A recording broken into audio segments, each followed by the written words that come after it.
જય હરિ ઓમ નમઃ પાર્વતી પતિ હર હર મહાદેવ હર. ધન ગણી ધન ભાગ્ય એવી શ્રી મહાકાળી માતાજીની ગોદમાં આવેલું રડું અને રડિયામણું એવું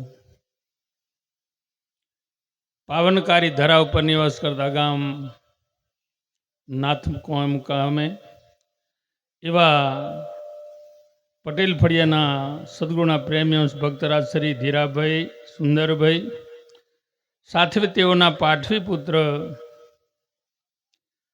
રહીજીભાઈ સાથે તેઓના જીવનસંગીની સાથે વરસનભાઈ સાથે તેઓના પણ જીવનસંગીની તેઓનો સઘળો પરિવાર એક દિવસે નવા મકાનનું વાસ્તુ સત્યનારાયણ ભગવાનની કથા સાથે અલગ ધણીની જ્યોતિનું મંડાણ રાખી આપ સર્વેને આમંત્રણ પાઠવી એકત્રિત કર્યા. દરેક લેખિત અથવા મૌખિત આમંત્રણ મળ્યા બાદ પોતાના જીવનનો સદુપયોગ કરી સમયનો સદુપયોગ કરી અને આ દરેક સમય ફાળવીને આ ભૂમિ ઉપર ઉપસ્થિત રહ્યા. આમંત્રણ પાઠવનાર એવા આમંત્રણને માન આપી બિરાજમાન દરેક સંતોને માતાઓને પરમાત્મા ખૂબ સુખી કરે, દરેકનું ભરે ભંડાર રાખે, દરેકનું સારું એવું ભલું કરે પરમાત્મા.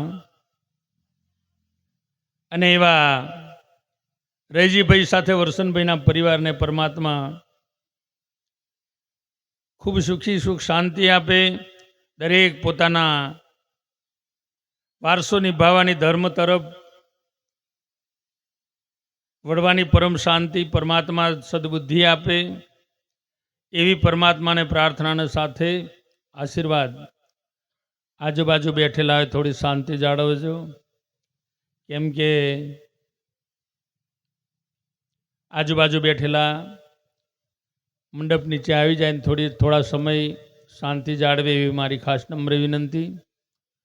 બોલીએ સદગુરુ મહારાજનો જય, સત્ય સનાતન ધર્મનો જય. ખૂબ મહાપુરુષોએ આત્મા વિશેષ, પરમાત્મા વિશેષ અને પોતાના આત્માની ઓળખ વિશેષ ખૂબ અનેરા અને મોંઘા શબ્દ પણ સંતોએ કીધું છે કે હંસ સાગર ઉલ્લેખ્યું એમાં રત્ન તનાતું જાય પણ કર્મના હીન માનવી એની શંખલે મુઠ્ઠીઓ ભરાય. કેમ કે ગમે તેવડું મોટું સરોવર હોય, તળાવ હોય, ડેમ હોય, વ્યક્તિ પાણી લેવા માટે જાય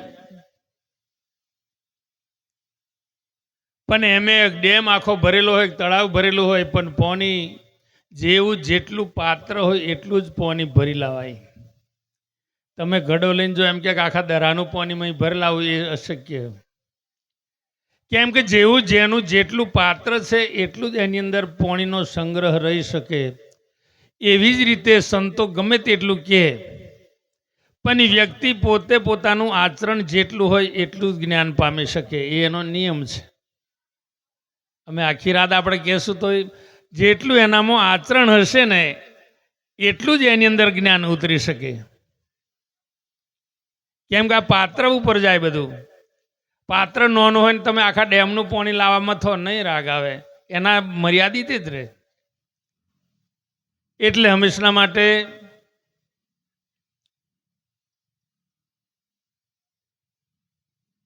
સંતોએ કીધું રામ રામ સબ કહે, કહેવાની પડી ગઈ રીત, જ્યાં સુધી રામ નીરખે નહીં ત્યાં સુધી આડી ભીત. રામ રામ સબ કહે ઠગ ઠાકર ને ચોર, બધાય કે પણ જ્યાં સુધી રામ ઓળખે નહીં ત્યાં સુધી આડી ભીત. એવું મહાપુરુષોનું કહેવું છે. એક રામ ઘટો ઘટ બોલે, દૂસરા દશરથ પાસ, તીસરા રામ સકલ્પ સારા, ચોથા સબસે ન્યારા. હવે આપણે કયા રામ પાસે જઈએ તો આપણો ઉદ્ધાર થાય એટલું ગુરુ મહારાજને પૂછવાનું રહ્યું. બોલીએ સદગુરુ महाराज। एक राम घटोघट बोले, दूसरा दशरथ की पास, तीसरा राम सकल पसारा, चौथा सबसे न्यारा। तो कया राम पास આપણે જોઈએ તો મારો ને તમારો ઉદ્ધાર થાય? બસ એના માટે સદગુરુની જરૂર છે। બોલીએ સદગુરુ મહારાજનો જય। એક દિવસ રામચંદ્ર ભગવાન સમુદ્ર કિનારા ઉપર સેતુબંધ બાંધવાના સમયે રામચંદ્ર એક બાજુ ઊભા અને હનુમાનજી રામ લખે અને પથ્થર મૂકે, પાર બનાવતા બનાવતા જાય। રામચંદ્રએ જોયેલું, રામચંદ્ર ઊભા ઊભા જોઈ રહેલા કે શું મારા નામમાં પાવર પડ્યો। બોલીએ સદગુરુ મહારાજ।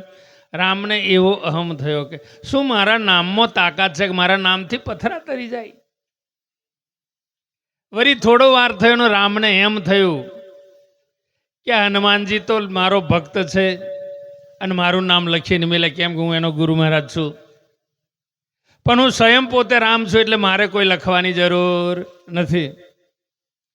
રામચંદ્ર ભગવાને પથ્થર વેણીને મૂક્યો ને એ પથ્થર સમુદ્રના બુંદે જતો રહ્યો, એ પથ્થર બુડી ગયો। હનુમાનજી મૂક્યો એ પથ્થર તર્યો અને રામનો મૂકેલો પથ્થર બુડ્યો। એટલું જ નહીં, પથ્થર સમુદ્રના બુંદે ગયા પછી રડવાનું ચાલુ કર્યું, વાચા છૂટી પથ્થરમાં। સંતો પાસે એ પાવર પડ્યો, ધારે તો પથ્થરા નહોતી બોલાડી શકે, સંતો પાસે એ પાવર પડ્યો છે કે પથ્થરમાં વાચા છૂટાડવાની શક્તિ સાચા સદગુરુ પાસે પડી છે। એટલે એ પથ્થર બુંદે, સમુદ્રના બુંદે જઈ અને રડ્યો અને રોતો રોતો રામચંદ્ર ભગવાનને પ્રશ્ન પૂછ્યો। રામને પ્રશ્ન પૂછ્યો, હે જગતના નાથ, વિશ્વના કરતા, હે માલિક, અખિલ બ્રહ્માંડનો માલિક, જ્યારે હનુમાનજી મૂકે એ પથ્થર જો તરતો હોય અને વિશ્વનો માલિક મૂકે ને એ પથ્થરો જો બુડી જતો હોય તો મને આ સમજાતું નથી મારા નાથ। રામચંદ્રને પ્રશ્ન પથ્થરે પૂછ્યો કે હનુમાનજી મૂકે ને પથ્થરો તરે અને રામનો મૂકેલો પથ્થરો જો બુડતો હોય તો મને એ સમજાતું નથી, તમે મૂકનારા પાપી કે હું પાપી એટલે બુડી જાઉં છું। બોલીએ સદગુરુ। આપણે નક્કી કરવાની જરૂર છે, ફેર કેમ નહીં પડે। પથ્થર પ્રશ્ન પૂછ્યો કે હે રામચંદ્ર ભગવાન, આપ વિશ્વના કરતા, હે જગતના નાથ, હનુમાનજી મૂકે ને એ પથ્થર બુડે અને આપણા હાથેથી મૂકેલો પથ્થર બુડે ને હનુમાનજીનો મૂકેલો પથ્થર તરે, તો મને જરા એ સમજાવો કે તમે મૂકનારા પાપી છો કે પછી હું પાપી છું એટલે બુડી ગયો છું। બોલીએ સદગુરુ મહારાજ। રામચંદ્ર અચુંબામાં પડ્યા, રામ હલવાઈ ગયા। પથ્થરો જો રામને હચમચાઈ દેતો હોય તો આપણે થોડા પથ્થર છીએ।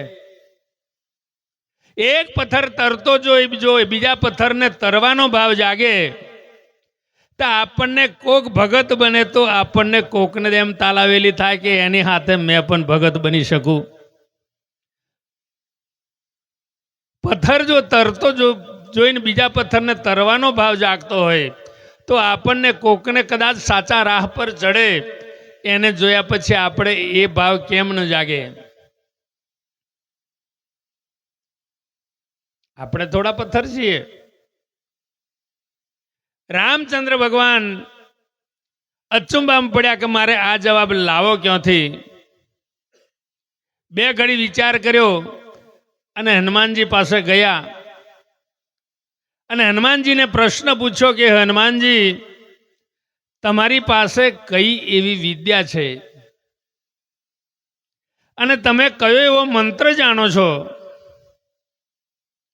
કે એ મંત્રના આધારે આ પથ્થર પોનીમ તરે? એ કયો એવો મંત્ર છે તમારી પાસે? રામચંદ્ર ભગવાન સરસ જવાબ આપ્યો કે આપણે મંત્ર તંત્ર કશું જાણતા નથી ભાઈ, પણ એટલું મને ચોક્કસ ખબર છે કે મારા ગુરુનું નામ લખીને મૂકું છું। બોલીએ સદગુરુ મહારાજ। એટલું મને નક્કી છે કે મારા ગુરુનું નામ લખીને પથ્થર મૂકું છું। જો ગુરુ નામથી પથ્થર તરતા હોય, ગુરુ નામથી જો પથ્થરા તરી જતા હોય તો આપણે કઈ પથ્થર નથી. સંતો એટલા માટે ઠપકો દઈને કીધું છે, જનેતા જને ત્રણ નર જનજો ભક્ત સુરો દાતાર, નહીં તો રહેજો વાંજની મત ઘુમાવીશ નૂર. જનેતા બિચારી ક્યાં કરે, પથ્થર પડ્યો પેટ, કોઈ પથ્થર ચકો ચંદન ચડે, દૂસરા લાખ કરોડ મહાપુરુષો એવું કીધું કે આ તો પથ્થર તો સમજ્યા વાતને, એ પથ્થર જો કદાચ હોત ને, માતાએ એવો ઠપકો કીધો કે મારી કુખે જો પથ્થર જન્મ્યો હોત ને, કોકની દિવાલમાં ચનવા કોમ આવતો, પણ મારું ને તમારું શરીર આ દિવાલમાં ચનવાય કોમ આવે એવું નથી. એટલા માટે આગળ મૃત્યુને, પાછળ મૃત્યુને આગળ જીવન ગયું, વચગાળો જે વચ્ચેનો સમય આપણું જીવન છે, એ સમયને આપણે ચેતવાની જરૂર છે. એ સમયને પરિપક્વ કરી, એ સમયને સાચા રાહ પર જઈ, એક પાઠ એટલે કંઈક સાધારણ વસ્તુ નથી. પાઠ એક પરમાત્મા પાસે જવાનો ધોરી માર્ગ છે. મનુષ્યનું સૌથી પહેલું કર્તવ્ય કે પરમાત્માનો યોગ થાય, પરમાત્માને મળી જવું, એ મનુષ્યનું સૌથી પહેલું કર્તવ્ય છે. એટલે અમારું એ નથી કેવું કે અમારી પાસે ગમે ત્યાં જાય, પણ આ જીવન માથે ન પડે, માતાની કુખ ન લજવાય, આપણો જન્મનો ફેરો માથે ન પડે, એ ધ્યાન રાખી ગમે ત્યાં જઈ. અને સંતોએ એમ પણ કીધું, 4 વેદ 6 શાસ્ત્ર 18 પુરાણ, 4 વેદ 6 શાસ્ત્ર 18 પુરાણ 19 નિષેધ, જીભના ટેરવે ખરું કર્યું હોય એ બધું અજ્ઞાન આપકો આપ જાન ઓહી જ્ઞાન, એવું મહાપુરુષોનું કહેવું છે. આ બધું જોઈને બધાનું ઓળખીએ, બધું અજ્ઞાન છે એવું સંતોનું કહેવું છે. પોતે પોતાને જ્યાં સુધી ન જાણે ત્યાં સુધી કોઈ વાતે હોંધો ચડે તેવો નથી. પોતે પોતાને ખોરી કાઢે એટલે પરમાત્મા એનાથી દૂર નથી. બોલીએ સદગુરુ મહારાજ. રામચંદ્ર ભગવાને પ્રશ્ન પૂછ્યો. હનુમાનજીએ કીધું કે આપણે મંત્ર તંત્ર કંઈ જાણતા નથી, મારા ગુરુનું નામ લખું. રામચંદ્રને નક્કી થઈ ગયું, ઈશારો સમજાઈ ગયો કે આ ચોક્કસ ગુરુ વગર મારો હોંધો ચડવાનો નથી. એટલે વશિષ્ઠ ગુરુ પાસે જઈને કીધું કે પ્રભુ મને એ સમજાવો કે હું કંઈક રામ છું, પણ કયો એવો ધરતી પર રામ છે કે જે રામ એ નામથી પથરા તરી જાય, એ રામની મને પરખ કરાવો. ત્યારે આ રામનો પણ ત્યારે હોંધો ચડ્યો, વશિષ્ઠ ગુરુ પાસે ગયા ત્યારે. એટલે હંમેશા માટે બહુ જ્ઞાની છો, વિવેકી છો, દયાવાન, ભક્તિવાન, ગુણવાન, કશું કહેવા જેવું નથી. છતાં પણ સમય મળ્યો 2 ઘડી સંતોના અને અમારા પ્રમુખ સાહેબના શબ્દને આધીન થવું એ પણ અમારી ફરજ છે. કેમ કે જ્યારે જ્યારે એક દિવસ આવું ગામ હતું અને ગામમાંથી ગોવાર ગાયો ચરાવવા જાય, ગામનો ગોવાર આખા ગામની ગાયો લઈને જાય. આવું પાવાગઢ જેવું જંગલ હતું. એક દિવસ 2 ગાયો ઝઘડી, એની વચ્ચે બકરી ફસાઈ અને બકરીને ભેટી વાગવાથી પગ ભાગ્યો, એટલે લંગડી થઈ બકરી. અને એ ગોવાર સાંજ પડી એટલે બધો ઢોરો ઘેર લઈને આવ્યો, પણ પેલી લંગડી બકરી પાછળ રહેલી જંગલમાં. ગોવારને એમ થયું કે આ એકને હાચવા જશે, આ બધો કઈ કઈ નાહી જશે, એની કરતો એક ભલે પાછળ આવે પણ આ બાકીનો છે એને હાચવા દે. ગોવાર બકરીને જંગલમાં છોડી દીધી અને ગાયોનું ગૌધન લઈ અને ગામની અંદર આવ્યા. અને ગરધણીને કહેવાનું ભૂલી ગયો કે તારી બકરી પાછળ જંગલમાં છે, એ મગજ બહાર રહી ગયું. હવે સાંજ પડી, અંધારું થયું, એટલે બકરીએ વિચાર્યું કે હજુ ગામ બહુ દૂર છે, અર્ધે જંગલમાં આવી છું, અંધારું થયું છે, અને હવે નિશાચર પ્રાણી વાઘવરુ જાનવર નીકળવાની તૈયારી છે ને હવે મારું જીવન બચાવવા માટે શું કરું? આ મને ઘેરે પહોંચાય નહીં. એ પહેલાં હિચક પ્રાણી બહાર આવી જવાના જંગલમાં. એટલે બકરી આવું વિચારતી જતી રહી અને ચીલાની અંદર દળ હતો. એ દળની અંદર એના આગળ પહેલો સિંહ હેરે નીકળી ગયેલો. એ રસ્તે સિંહ હેરે નીકળેલો ને સિંહનો પગલું જ્યારે જોયું ને બકરી, એટલે બકરીએ યુક્તિ કરી કે એ પગલું હતું ત્યાં એમ ઉભલી બેસી જઈ અને આગળના પગ આજુબાજુ મૂકી અને પગલું વચમાં રાખ્યું. એટલામાં થોડોક સમય થયો ને એ રસ્તે રહીને વાઘ આવવાનું ચાલુ થયું. વાઘે વિચાર્યું કે હવે જંગલમાં જો શિકાર મળી જતો હોય મારે આજે ફરવાનું મટી જાય. બકરીને જોઈને વાઘ તરાપ મારવા માટે તૈયારી કરી અને બકરીએ જે નિર્ણય લીધેલો, જે બુદ્ધિ અજમાવેલી, એનો પ્રયોગ કરી અને વાઘ તરાપ નહીં મારે એ પેલી બોલી,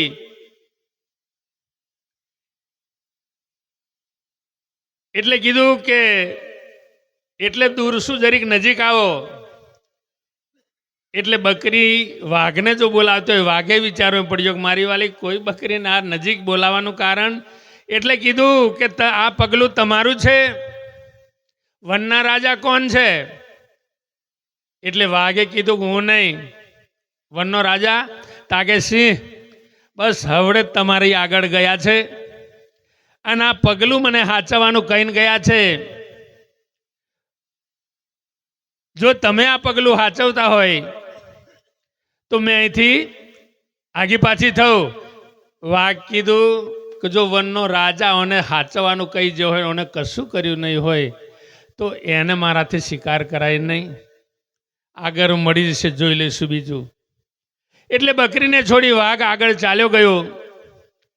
એની પછી વરુ ચિત્તો જે કંઈક જાનવર હતા એ બધા એ રસ્તે આવ્યા અને બધાને બકરીએ એક જ જવાબ કરે કે આ વનના રાજા મને પંજો સાચવવાનું કીધું છે, હું ચોકી કરીને બેઠી છું. એટલે અહીંયાથી 5 ફૂટ છેટા નીકળે. સવાર પડ્યું અને બધો જાનવર જોયો અને છેલ્લે પહેલો ચેલો એ પાછો વર્યો. છેલ્લે ભરભોકું થતો સવાર પડતો સિંહ આવવાનું ચાલુ થયો. આ બધો એને સિંહનું નામ પાડીને એમને બચી, પણ હવે તો એ પંજાવાળો આવે. સિંહ આવવાનું ચાલુ થયું એટલે બકરી એવી બુદ્ધિ અજમાવી અને વનનો રાજા આખી રાત ભટકાયો અને શિકાર મળ્યો નહીં. શિકાર નજીકમાં હતો અને તરાપ મારવાની તૈયારી કરે એ પેલી બકરીએ બે પગ ભેગા કરી અને એવું બોલી કે ધન ઘડી ધન ભાગ્ય, આજે મારે સોનાનો સૂરજ ઉગ્યો. વનનો રાજા ઘણા દાડા હોંભર્યું, હોંભરવાથી ફેર પડ્યો નહીં.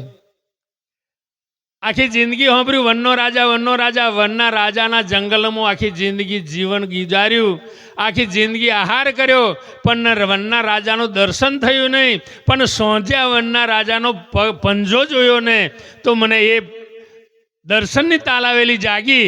એટલે સમી સોંજની તમારી રાહ જોતી હતી, વનના રાજા આપ છો. એટલે સિંહ કીધું કે હા ભાઈ, વનનો રાજા હું છું.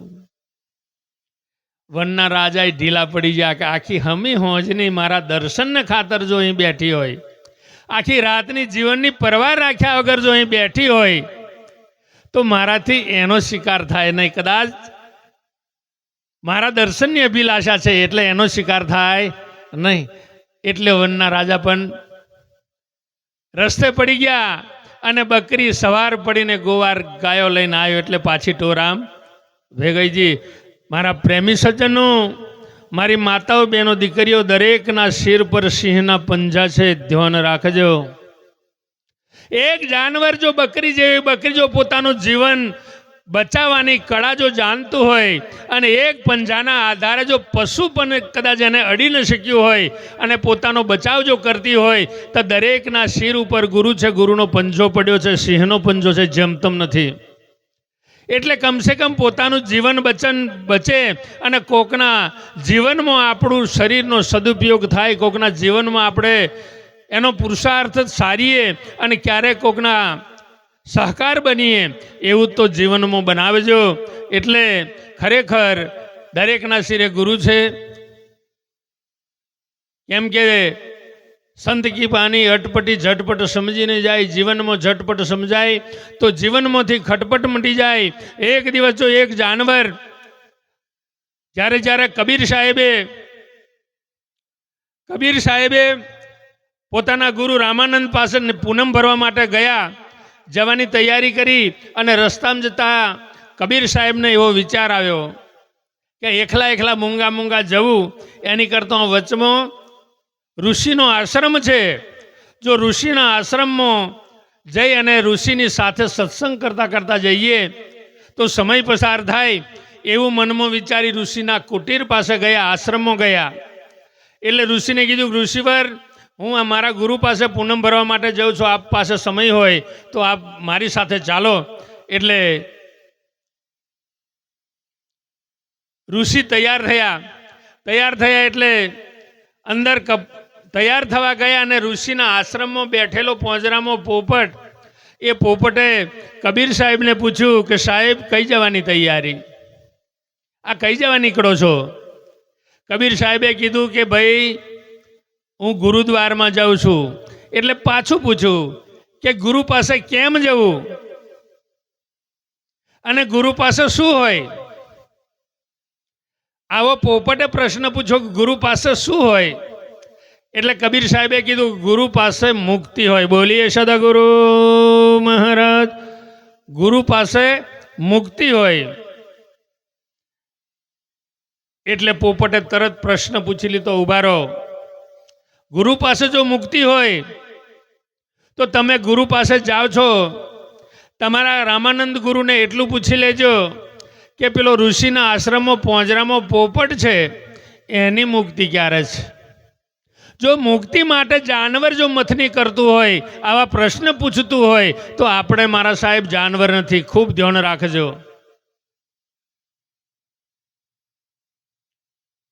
પોપટે પ્રશ્ન પૂછ્યો કે આ વર્તો જવાબ મને આપીને જવો.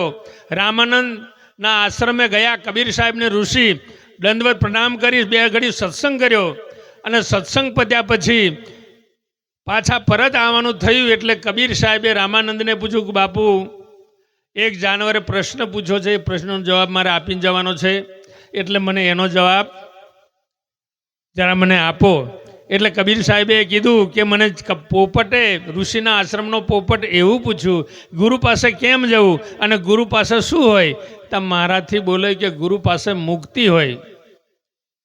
એટલે પોપટે મને એ પૂછ્યું છે કે તમારા ગુરુને એટલું પૂછી લેજો કે આ પોંજરામાં પોપટ છે એની મુક્તિ ક્યારે? એટલે મારે એ જવાબ આપીને જવાનું છે. એટલે કબીર સાહેબને રામાનંદ એક શબ્દ પણ બોલ્યા નહીં, કશું બોલ્યા નહીં. આ મેં બેઠો એમ આસન ઉપર બેઠેલા ગબડીને બેઠા થયા. સંતનો ઈશારો જે સમજ્યા ને એનું પરિણામ છે આ. જે કંઈક સંતના ઈશારાને સમજ્યા ને, બાકી અહીં જગ્યા નથી છરકવાની. આ મંડપમાં જગ્યા નથી. આ બેઠા છે ને શાંત છે એનું મૂળ કારણ જે સંતનો ઈશારો જેને મળ્યો અને સંતના ઈશારાને જે સમજ્યા ને એનું પરિણામ છે, એની શોભા છે. એટલે સંતનો ઈશારો કબીર સાહેબ સમજી ગયા અને આ એટલે પોપટે પૂછ્યું કે સાહેબ મારો પ્રશ્ન. એટલે સાહેબે પણ કશું બોલ્યા નહીં મોડેથી. એ પણ ગબડીને બેઠા થાય. એટલામાં જ પેલું જાનવર સમજી ગયું. જો સંતનો ઈશારો જાનવર સમજતું હોય તો આપણે થોડા પોપટ છીએ. અને આપણું ઈશારો નથી કર્યું. ગુરુ મહારાજે કંઈક ધનગુરુ દેવા મારા સદગુરુ દાતા સદગુરુએ કંઈક સંભળાવી દીધું છે.